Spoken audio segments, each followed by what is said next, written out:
Rare earth is called rare for a reason. And they have a lot, and we made a deal where our money is secure, where we can start digging and doing what we have to do.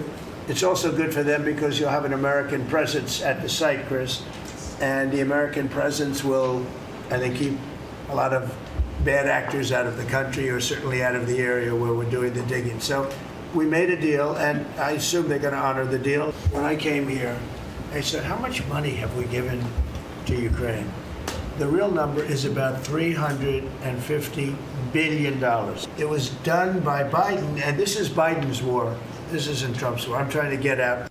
That was President Trump on the White House moving to sign a landmark minerals deal with Ukraine. We got breaking news. The White House did sign that deal. We are excited to welcome back to the show State Department spokesperson Tammy Bruce. Tammy, it's always great to see you again. Congratulations on your position there. So there's a lot of questions about this minerals deal. So the deal was signed. That's the breaking news. What are the details of it, and how much is it for, and how will it bring about peace in Ukraine? Well, I don't have the details that I can share with you at this particular moment in time, but it's thrilled to be on your show when this moment happened, because it's been discussed for a very long time. And what's important for people to realize is that, and you heard the president allude to it a little bit right there, but this is really about an investment in Ukraine. It is about our presence being in Ukraine, which then adds, of course, a national security element for that country. And of course, we all are concerned about that. This is about a long-term, durable dynamic regarding an economic partnership with that nation, which is necessary in general. But also, when America is your friend and America is your partner, your nation is going to be better off. Your citizens are going to be better off. And there is a security component just in our presence. So this is a very exciting time. A lot of people have wanted this to happen. It benefits both countries immensely. It is, of course, and it's not a surprise because it's President Donald Trump, it is the perfect deal.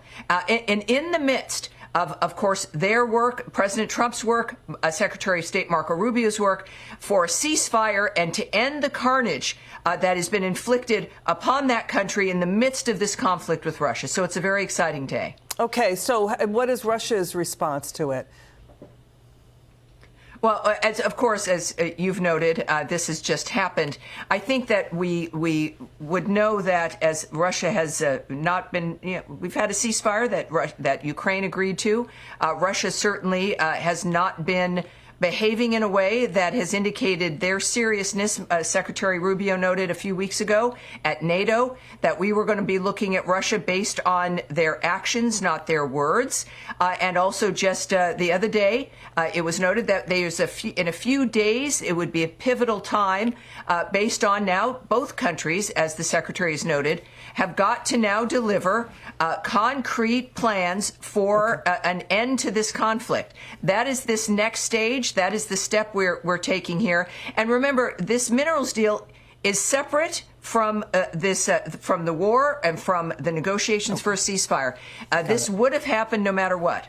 All right, let's move on to this. The Secretary of State said at the cabinet meeting today that the Biden White House kept secret dossiers and files where they were monitoring American social media posts to potentially censor them. Do we know who they were monitoring? Because the Secretary of State indicated it included a Trump cabinet member. What's going on here? Right.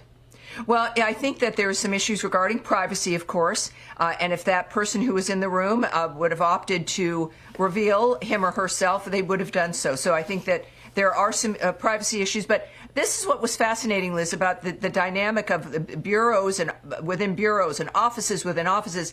This was a bureau that had been shut down, was supposed to have been shut down in the fall of last year. And instead, what did they do? They renamed it and moved people around and continued to operate this censorship operation within the State Department. But my goodness, Liz, think about this. This is the Foreign Policy Department for the United States of America using taxpayer dollars to create files and dossiers on people who they deemed as being dangerous because they're spreading misinformation, or there's no even description for that. What we know is that the solution to anything that somebody might think is untrue is more information, more conversation, Right. more details. But, imagine going into an office in the State Department and you find these elements on American citizens. It is outrageous. It has been stopped. It was an office that was closed, $50 million a year. That is done and over with. That is a promise that was horrifying, made and Tammy. has been kept. Wow, Tammy, it's It amazing what you're uncovering under the rocks you're overturning. Tammy Bruce, please come back on the show. You're terrific. Thank you so much for being with us.